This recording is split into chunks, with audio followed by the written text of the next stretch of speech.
கடந்த வெள்ளிக்கிழமை அதிகாரப்பூர்வமாக வசந்த காலம் தொடங்கிய போதிலும் வானிலை தற்போது கடும் மாற்றத்தை சந்தித்து வருகிறது.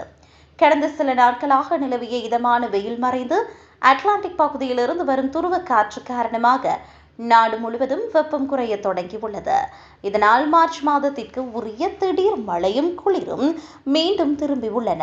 இந்த வார தொடக்கமான திங்கள் மற்றும் செவ்வாய்க்கிழமைகளில் நாட்டின் தென்கிழக்கு பகுதியில் ஓரளவு வெயில் காணப்பட்டாலும் சில பகுதிகளில் குளிர்ச்சியான சூழல் நிலவும்.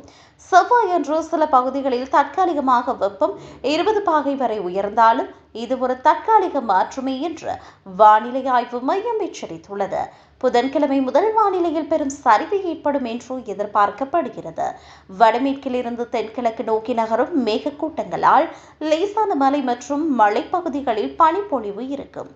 குறிப்பாக நார்மண்டி முதல் செயின் நதி வரையில் பகுதிகளில் மழையும் பனியும் கலந்த ஒரு அசாதாரண சூழல் நிலவக்கூடும். வியாழன் மற்றும் வெள்ளிக்கிழமைகளில் நிலைமை இன்னும் மோசமடைய வாய்ப்புள்ளது. வடக்கு திசையிலிருந்து வீசும் கடும் காற்றால் சமவெளி பகுதிகளிலும் பனிப்பொழிவு ஏற்படலாம்.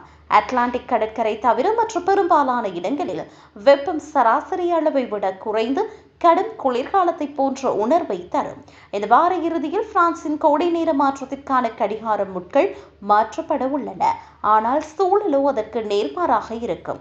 சனிக்கிழமை இரவு மற்றும் ஞாயிறு காலை வேளைகளில் நாட்டின் கிழக்கு பகுதிகளில் உறைபனியின் தாக்கம் அதிகமாக இருக்கும் என்று கணிக்கப்பட்டுள்ளது.